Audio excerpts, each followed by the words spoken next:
One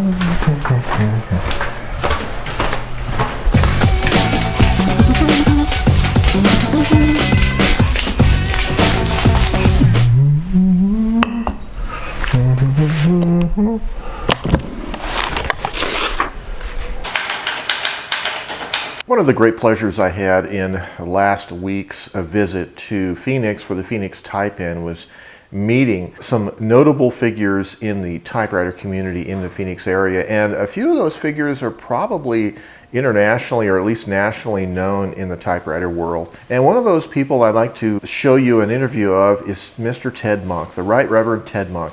Ted has been a prolific blogger over most of the duration of the Typosphere history, and he is notable, I think, for two things in my view besides his blogging. One is his creation of the Typewriter Database. This is a fantastic resource for typewriter collectors to date the age of their typewriter. And the second thing is his republication of old typewriter repair manuals, service manuals, the Typewriter Repair Bibles. Both of these things that Ted has done, I think, are great contributors to the long-term benefit of the typewriter collector and hobbyist. And I really enjoyed my time not only interviewing Ted, but the time that we had, Kevin and I had spent together with him afterwards, and it was a great time. Well, here we are again in First Draft Book Bar. We are the First Draft Book Bar. You know, I wish we had one of these in Albuquerque. Every city should have a place where you can type, buy books, read, and drink beer. Drink beer and espresso or whatever. Yeah, oh yeah, exactly. Yeah. This is like civilization. This is civilization. Yes, well. This is life itself. Life itself. The people who know how to live it. Ted Munk, great to see you. Tell me how you got into typewriters. I got into typewriters in the mid-90s. I would go to thrift stores and buy mid-century modern ashtrays and tiki glasses. I have a thing for that kind of decor. Yeah. And in my travels, I kept seeing typewriters in beautiful shape for $4.95. Usually back in the good days in the 90s. Yeah. And I would, eventually I got worn down and I bought a couple. I bought a 48 Royal QDL, beautiful condition, and I bought a series of Smith Corona Super 5s, Silent Supers, Silent, stuff like that. Common machines, but at the time I just, you'd look at that stuff on the shelf and you think, how could people just throw that stuff away? Right. And so I couldn't help myself. I'd buy them and then I'd, start typing on them, and I typed sometimes pages for the newsletters that I did for the band. Nice. I had them ever since the 90s, but I didn't know anything about them. Like at the time, I didn't know that I had a 48 Royal QDL or Smith Corona Super 5. I just knew I had a typewriter. I didn't know when it was made, who made it, whatever. It would be like having cars and not knowing what brand they were, not knowing what year they were. Exactly. And so one day in about 2009, I started thinking about, maybe I should find a new ribbon for my QDL because it was getting a little light. So I traveled over to Bill's shop, which was the only typewriter shop in town left over. Bill Wall's what is his shop name? Mesa Typewriter Exchange. Right? And I bought a ribbon. And I walked into this shop and it just smelled like old books and machines stacked to the rafters with broken typewriters and this little wizened wizard in the middle of it all. All my questions I had, he had answers for, and he just told me stories.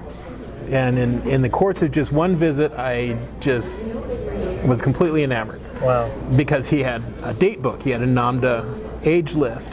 So I was able to look up the age of my typewriter. And that got me interested in finding out more on the internet. So I got into searching on the internet, and I found about it was right at that time when Larry McMurtry sold his Hermes 3000. So I decided I needed a Hermes 3000. Of course, everybody would need that, right? And I immediately the next day found one on Craigslist for super cheap, and that basically fed my desire to go shopping a lot more for typewriters and finding out more about them. So I basically started haunting Bill's shop all the time, going through his first, establishing trust with him. Right. You know, letting him Which know is that I important to wasn't. do. Yeah. I wanted to let him know that I just wasn't some guy who was poking around for no reason. I was actually interested in everything that was going on. And so I started pulling books out of the shelves and reading them and talking with him and listening to his stories about the industry. And over the next few months, we became very good friends, and I discovered the Typosphere, the nascent Typosphere at the time, right. before they were called the Typosphere. It was just a group of blogs writing about typewriters that they had found at thrift stores or yard sales, and what they did with them, whether it be writing, poetry, the mechanical aspects of repairing machines, researching the history. Each of these people had different interests, whether they were writers or poets or whatever, and it was very interesting to see everybody coalescing around that central thing. The typewriter was the thing that held us all together. Right. And I thought that was pretty neat. Yeah. And at the time, the reason I'm at where I'm at now with the Typewriter Database, doing that, is because the Typewriter Database at that time was a weird little blue and yellow website out of Germany that played MIDI music at you as soon as you got on it, and most of the information on it wasn't any good because we didn't know it at the time, but we think the guy died. So it just got dormant. It just went dormant, and after a certain amount of time, his credit card was no good, and they stopped paying for the hosting, and it died. Yep. I thought that was a damn shame. Yeah. I thought I could do. I had all this information at my fingertips. I was right next to a typewriter repair store with all that documentation in it. I could do this. I could get this thing working right. So that's what I did. Wow. I put it together and built it, and because that's something that I can do. You have some software skills. I have a lot of software skills. I was able to put together a website and make it live again. It's a great service to the typewriter community. It really is. I think between the Typosphere, where we all kind of coalesced around that idea, and having that information available at the Typewriter Database in such a way that people could congregate and find that information, has done a lot to bring the community together. Yes. And I think the more things that we do, like these type-ins,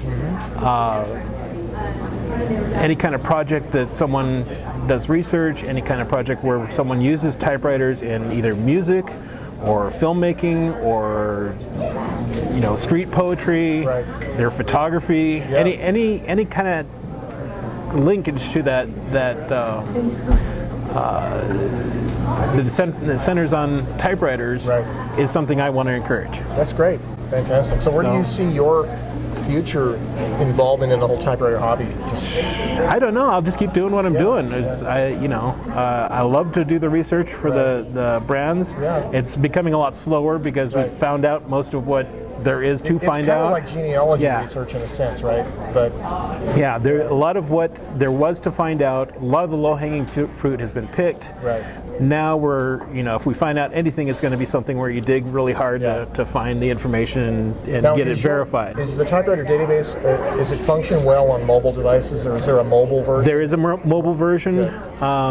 You can't sign in with your account on the mobile version. Just view it. You can view it. But you have to edit on the desktop version. Right. Okay. However, there are two different versions that are mobile friendly that I haven't launched yet. Okay. One of them's not even going to see the light of day. That's Delta. Okay. Epsilon is now in development right now. Okay. And it is mobile friendly, and you can log into it and do everything. In fact, you can do more. I'm adding other features to it. But as usual, I have to have it perfect before I'm going to launch it. So everybody's like, why isn't it done? And it's got to be perfect. Well, it's been great knowing you indirectly through the Typosphere, but it's great knowing you in person. I love reading your stuff because you're always doing something really interesting, something that intrigues me.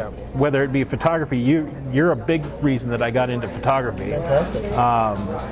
and just the way you think about things very deliberately, very deeply, is something that I've always enjoyed reading, and I love having you as a friend. Oh yeah, it's been great. I really appreciate it.